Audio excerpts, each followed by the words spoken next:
Okay, so in the last video, we talked about the difference quotient and how that relates to a derivative.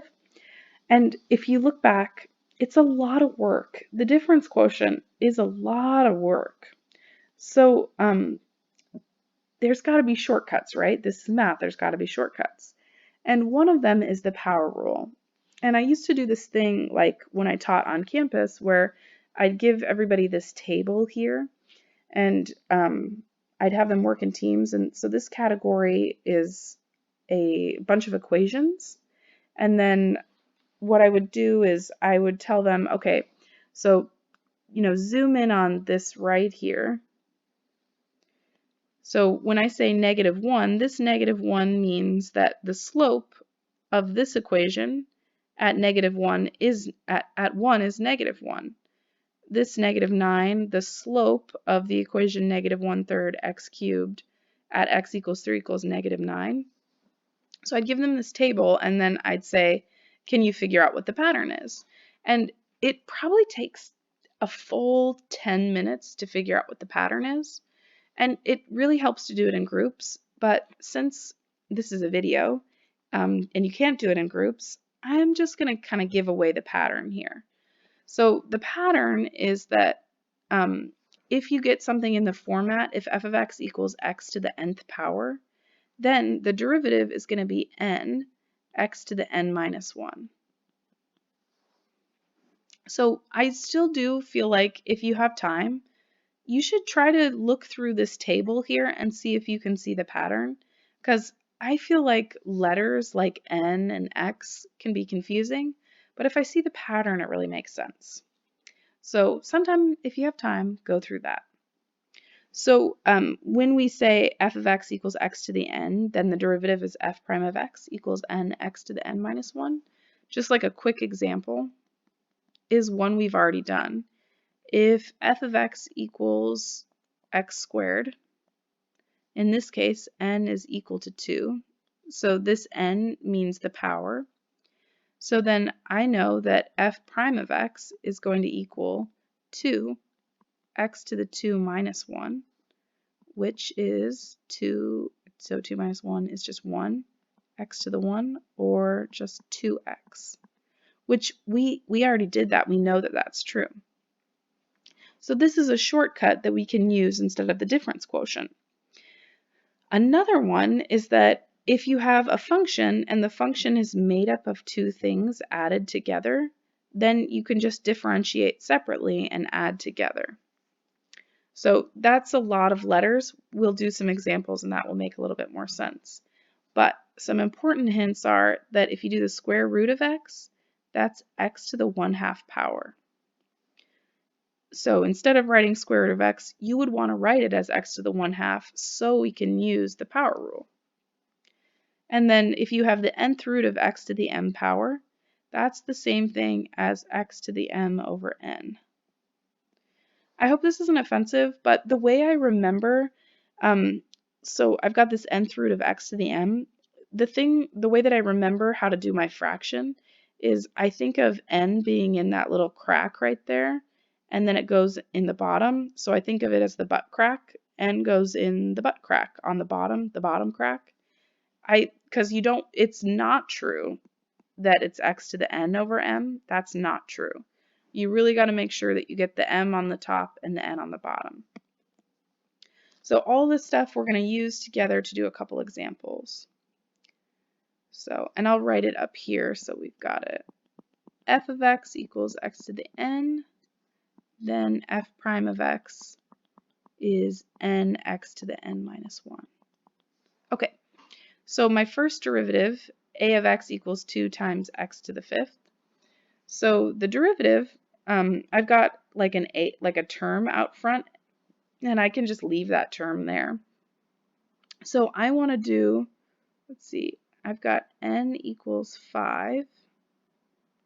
So then I get a prime is going to be 2 times 5 x to the 5 minus 1, or 10 x to the 4th power.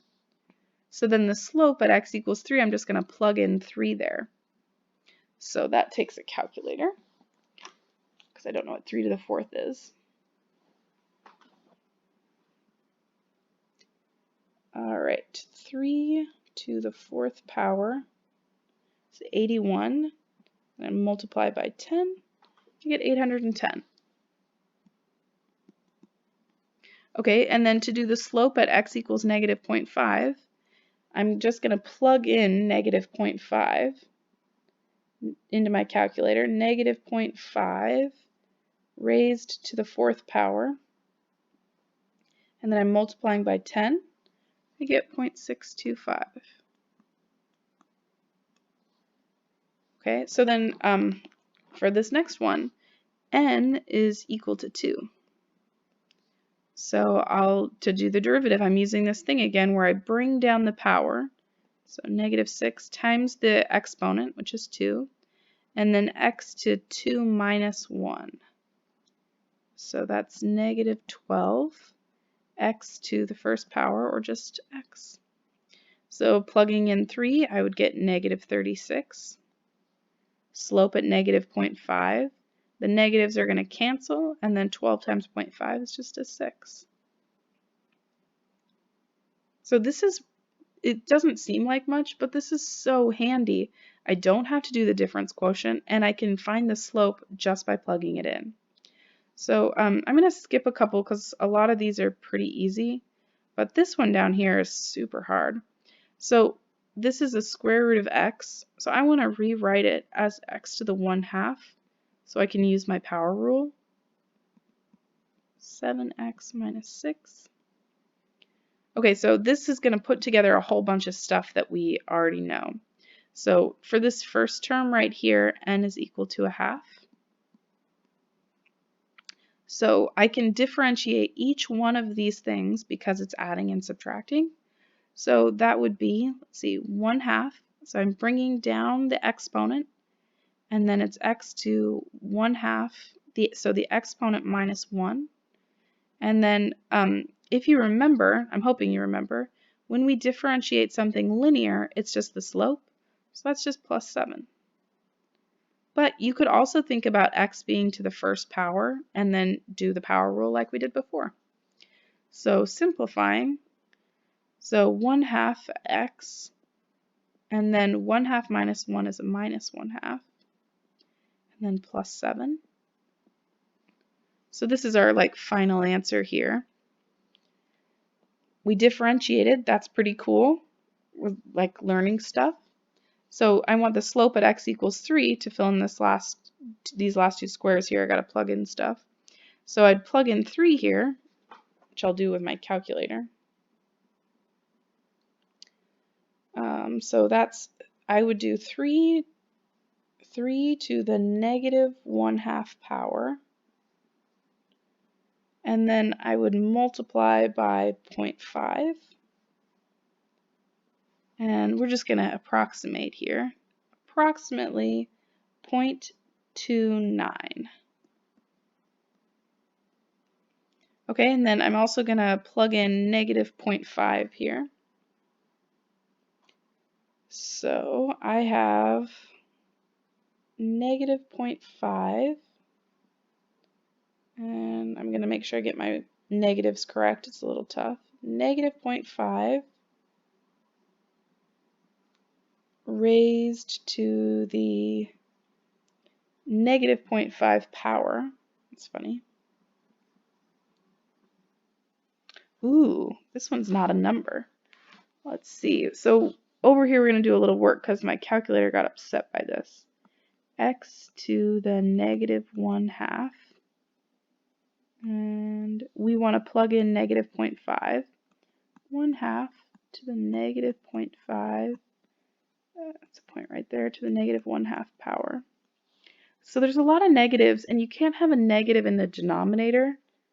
Wait, what am I saying? You can't have a negative in the denominator, but let's play this out. So a negative 1/2, one way to do that is to flip the fraction, so it's 1 over negative 0.5 raised to the 1/2. What you can't do is square root a negative number. So it turns out not a real number. So this actually is something we could think about why that might be. So we are starting with the equation square root of x plus 7x minus 6, and the square root of x isn't defined on this side of the x-axis. So probably the reason why we can't get an answer here is because there isn't a slope there because the equation doesn't exist over there. That's pretty cool. All right, so hopefully those couple of examples are getting you started. Let's look at number 8. Find the equation of the straight line that is tangent to the curve h of x equals the second root of x to the fifth at the point 1, 1. Find the equation of the straight line that is tangent to the curve at 1, 1. Okay, so I'm looking for the equation of that line at the point 1, 1. So just imagine I drew a better line than that. So in order to find straight lines, you need a y-intercept or a point or something like that, and you need slope. So in order to find slope, we should use the derivative. So we'll start by thinking about what the derivative is. So h of x equals, so remember we talked about rewriting this as a power. So that would be x to the 5 over 2. And then h prime of x, we bring down the power, 5 halves, x to the 5 halves minus 1. So let's see, 5 halves, so that's 2.5. And then 5 halves minus 1 is going to be 3 halves. Okay, so we've got a slope equation. So to find the slope, I'm going to plug in 1. So f prime of, it's an h prime of 1 is going to give us our slope. So 2.5, 1 to the 3 halves, which is just 1 to the 3 halves is just 1, so I get 2.5. So I've got my slope at the point 1. So the next thing I can do is plug in a point, and I have a point. So I've got y equals 2.5x plus b. One thing I like to do is make sure this kind of makes sense. So we're saying the slope is 2.5, so that would mean you go up 2 units and a half, and then over 1. And so that, yeah, actually, so that looks right. My tangent line's no good, but let's see, up 2.5 over 1. So the hope is that if I connect these 2 points, this gives us, yeah, that looks pretty good. That looks decent. Okay, so I've got the slope. Now I either need the y-intercept or I need to plug in a point or something. And since my line is so sketchy, I'm not sure what the y-intercept is. So we'll just plug in this point that was given to us, 1, 1. Okay, so when y equals 1, we get that x equals 1. So 1 equals 2.5 plus b. Subtract 2.5. 1 minus 2.5 is negative 1.5. So that's pretty cool. So then I would just check to make sure this makes sense. So we've got, looking at the point 1, we went up 2.5 over 1. Does it make sense? Yeah, actually that makes perfect sense. So perfect. Okay, so we get y equals 2.5 x minus 1.5. This is a very common test question, so I would be ready for that. So I think we'll pause here and we'll start back on another video. Again, this is tough stuff. Please ask questions on the discussion board. You are not alone.